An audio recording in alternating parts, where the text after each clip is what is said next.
Hello friends, welcome to my YouTube channel, and today we'll be discussing on the topic called fundamental of exploration. As we know that already in the previous video I have said, like, there's a three stages of um, petroleum, that is industry, that is exploration, drilling, and the production. So today we'll be discussing with the very first stage of petroleum industry, or the fundamentals of petroleum engineering.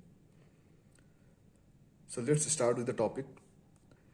This chapter is intended to provide an overview of the present day methodologies employed by the explorationists, reservoir, and petroleum engineers in the disciplines of petroleum exploration and productions. So basically, this exploration is dealing with the overview of the method what we are using today to analyze the presence of hydrocarbon in the subsurface, or the reservoirs engineers, or by the petroleum engineers in the discipline of petroleum exploration and production. So for the exploration of hydrocarbons, there is some plant development, and here are some list of exploration which is developed during the exploration of subsurface or the earth. And this is basically, this plans are helps in to understand that the particular area of the earth covers, or they give the proof of that this part or the area has presence of hydrocarbons. So that's why the exploration surveys are conducted at the very first stage of the drilling or the exploration, like petroleum engineering, to extract the crude oil from subsurface to the surface. So first one is the shape, size, and connectivity of the accumulation. This shape and size deals with the size of grains, or the size of shape and size of grains, as well as the reservoir, as well as the pay zone, or the formations present in the subsurface. And connectivity of accumulation. Accumulation, simply you can understand where the something is accumulated, like something is collected, it's called accumulation. So this exploration activities or the survey says about the, like, this particular place has presence of hydrocarbons, and also that connectivity means permeability. Permeability is nothing but it's connection of pore space, which helps in migration of crude oil from one place to another to get accumulated in some other reservoir, can be called a reservoir. And also the next point is the porosity and permeability of the rock. I already said the porosity. Porosity is the space, the small space in the rock where these hydrocarbons are generated, and these pore space connected to each other are called permeability, which helps in migration of the crude oil from one place to another place, which helps in the accumulation of hydrocarbons from in the reservoir. Like, there is three system of petroleum, that is source rock, reservoir rock, and cap rock. So this porosity and permeability are in the source rock, which helps, and where the reservoir rocks has only permeability.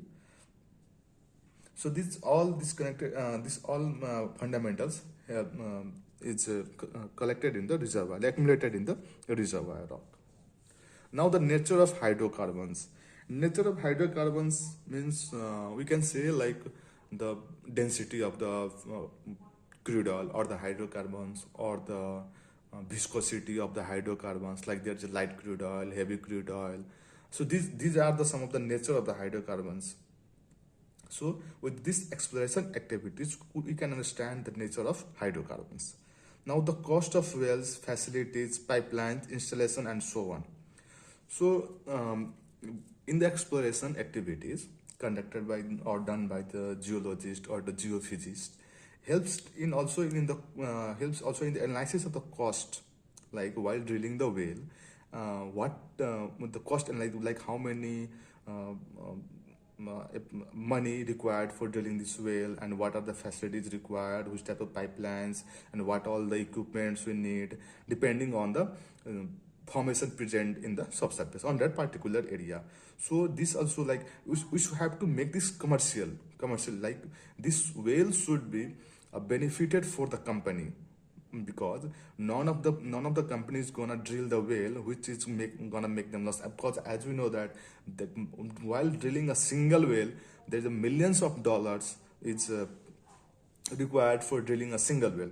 That's the reason, to make it commercialized, to make it the profitable, this exploration activities helps in understanding that this well is going to produce a good amount of well, which is going to make a profitable business for the company. Now, safety and health matters. Safety, health, and environmental matters. So, this exploration also says about the pressure, temperature, what all the lithology, what all the formation is present on that particular area, and what all the safety we need to do for during the drilling and production operations. Also, what kind of health factor we should apply on during the drilling process or the production process, and what all the environmental effect can be done, how should we prevent from that. So these all exploration, these all plans are developed during the exploration to conduct the operation in the efficient way and in a good way. Now, there's exploration methods. There are different types of exploration method. So in this video, we'll be discussing some types of, like, one or two types of methods. Now, the next are coming in the upcoming videos.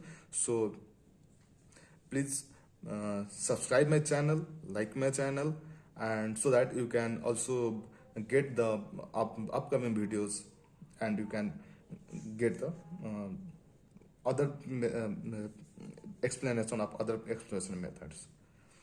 Now, any exploration activity is carried out with the consent and under the control of host government. Exploration method is carried out not only with the help of company, but also we have like the government has control on that. Without the government support, without the government authorities, we are unable, we cannot do the activities, exploration or whatever this petroleum activities. We are not allowed to do that. The final decision to drill by a company takes into consideration not only the essential geological merit, but also the government.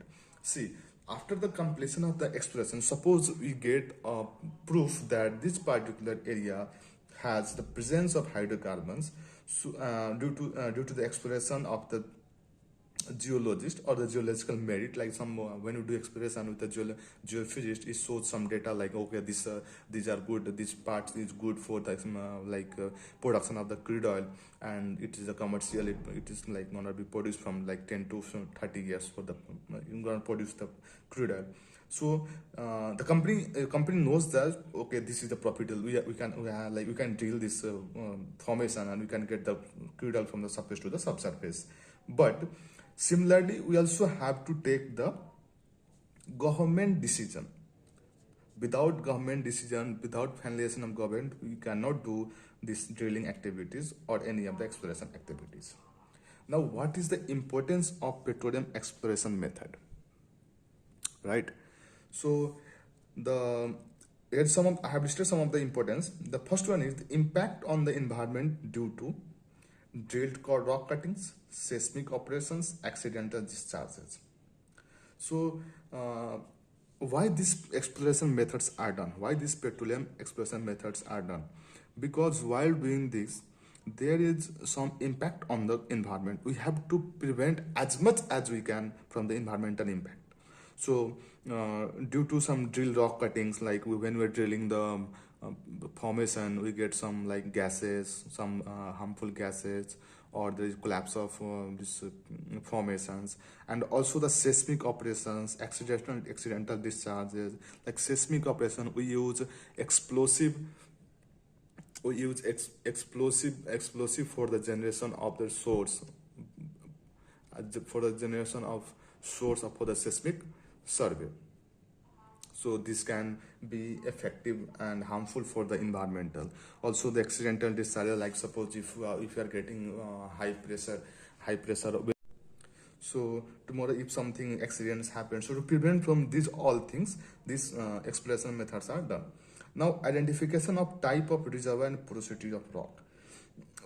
This exploration also helps to understand the lithology or the formation presents in the subsurface and the type of reservoir, which type of reservoir, what are the properties of reservoir, and what are the porosity of the rock. So these all fundamental, these all properties comes under the exploration of the formation. Like this, the very first stage of the petroleum industry, this exploration is conducted to identify these all the properties. Now verification that location was not previously drilled by any other company. See, similarly you can understand, suppose if that particular if I have a land that someone else cannot come and drill, or someone else cannot come and do something on my land. Similarly, if we have to check it, like if any other wells had drilled or not, like this particular area is subjected to someone else or not. So we have to get clarified, and these all are done by the explorers or the geophysicist or geologist. Now moving to the next. Now the next is reduction of cost and time of drilling procedure. See, reduction of cost. These all exploration or the geophysicist or the geologist helps in when they analyze, when they get all the data from the exploration activities, they comes like how, at what time, depending on the properties of the formation, at what time, at what things should be used to cut the cost, and also what type of drilling procedure do we have to use, what type of equipments are used. So these all data are given by the explorerist. Now the role of petroleum geologist. Mainly the exploration activities are conducted by the geologist and the geophysicist. So this geologist analyze data and prepare reports. The geologist, what they did, whatever they get the raw data from the field by the during the exploration, they analyze and prepare a report. According to that report, it can, like a drilling engineer can understand, it is just like a sheet where by watching that, the drilling engineer can understand, okay, what all we have to drill, or what at what temperature, at what pressure, at what depth, whatever formation used, what drill bits we have to use, what drilling fluids we have to use. So they analyze the data and prepare the reports. Determine whether the area is viable for drilling. They also determine this area is good for drilling or not, because we have to prevent from maximum of the accidents. We have to prevent from the accidents. We have to prevent from many other environmental impacts. Now also identification of high pressure zones. See, they also know they have to clear that this about the high pressure zones, because in high pressure zones we have to maintain the hydrostatic pressure in the in the wellbore to maintain the pressure, and also what type of equipment should be used to overcome on the high pressure zone. So these are some role of petroleum geologist in the exploration. Now overview of hydrocarbon exploration. So hydrocarbon exploration is the search by petroleum geologist and geophysicists for deposits of hydrocarbons, particularly petroleum and natural gas in the earth crust using petroleum geology. So this hydro exploration are searched by the petroleum geologist. I already said this exploration activities are done mainly by the geologist and the petroleum and geophysicist. They also find the deposits of hydrocarbons, particularly petroleum, like what kind of grains are present and there, what type of rock is there sedimentary rock is there, or any other rock is there, or what are the petroleum deposits are there or not, natural gas is there or not in the earth crust by the petroleum geology.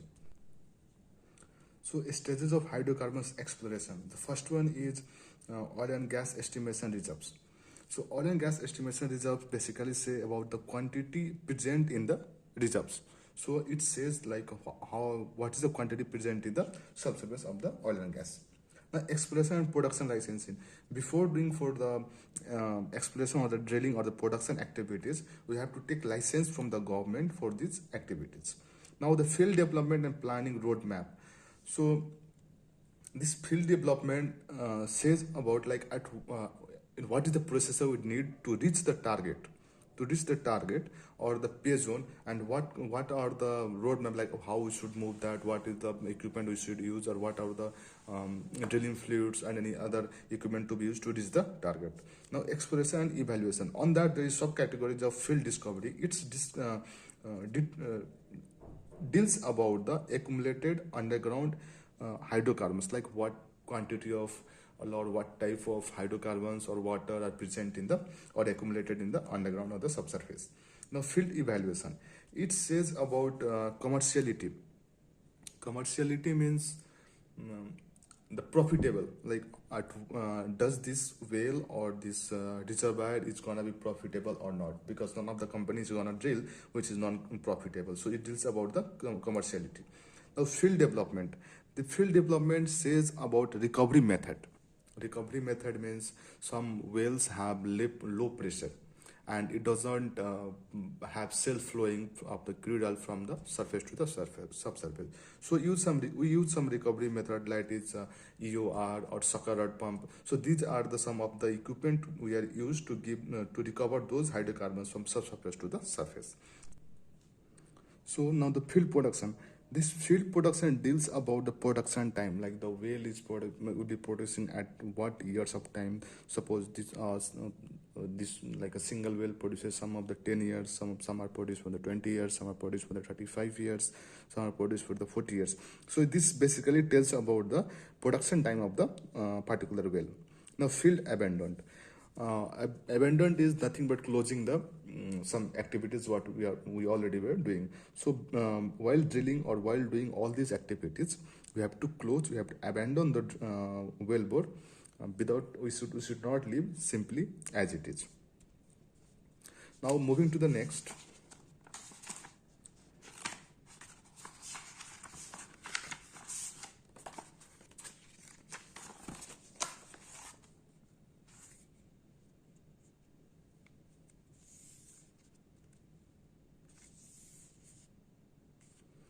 Moving to the next, the geological approaches of sedimentary basins. Like, what are the approaches of geological? Geological is nothing but the process of forming a sedimentary basins. So the most important geological process that lead to the creation of sedimentary rocks are erosion, weathering, precipitations, and the lithifications. So in the geological process, the steps are erosion, weathering, precipitation, and lithifications. We'll be discussing on what these all meanings, like what is the meaning of these all 4 steps. So erosion and weathering include the effect of wind and rain, which slowly break down a large rock into smaller ones. So when something is happening continuously on something, at a period of time, it get break down, or it breaks, or it get collapsed with that activities. So when this air or water is passing through some rock, it get eroded by because continuous movement of those activities, and some grains are formed, and there is some breakdown of large rocks into the smaller ones, like small pieces of the grains from the huge rocks. Now erosion and weathering transform boulders and even mountains into sediments such as sand or mud. So this erosion is done by the water or air flow. This transform the huge boulders, and even in the mountains, that like huge mountains are weathered and eroded due to the water flow or the air into a sediment, like small very fine particles of the huge boulders, and they are converted into sand or the mud. So this helps in the formation of the sedimentary rock. Now dissolution is the form of weathering chemically. With this process, water that is slightly acidic slowly wears away a stone. So this is basically a chemical process which helps in breakdown of rocks with the chemical process, and slowly it turns into the grains from the huge rocks. Now these 3 processes create the raw materials for new sedimentary rocks. As you know that these sedimentary rocks are formed in the high temperature and pressure under the beneath of the subsurface. So these small grains of the stones or any animals or any living organism, these all get sedimented with high pressure in a particular area with millions of years and turns into the sedimentary rocks. Now precipitations and lithification are processes that build new rock or minerals. So this process, the precipitation and lithification, so combining all these grains which are eroded and weathered from the huge rocks, they are all combined together and new rocks or minerals are formed, that is called the sedimentary rocks, and that huge amount of sedimentary rocks are called the sediment basins. The precipitations is the formation of rocks and minerals from chemicals that precipitate from water. So this precipitation works on the chemical process that forms the rocks and the minerals from the chemical. Okay, so something like due to the chemical process, it helps in the formation of sedimentary rock with the fine grains of rock and the minerals. Now this lithification is the process by which clay, sand and other sediments on the bottom of the ocean or other bodies of water are slowly compacted into the rocks from the weight of overlaying sediments. Now this lithification process is by which those clay and sand particles and other sediments are on the bottom of the ocean or other bodies like any living organism bodies of water, these all are compacted together into the rocks from that with a high pressure. Like if something is getting deposited into some places and the millions of years it gets deposited due to the high pressures, these are compacted and formed as a sedimentary rocks, and that turns into the sediment basin. So thank you all. Thank you. This much is for today. And if you like my video, please like it and subscribe it and share it with your friends. Thank you.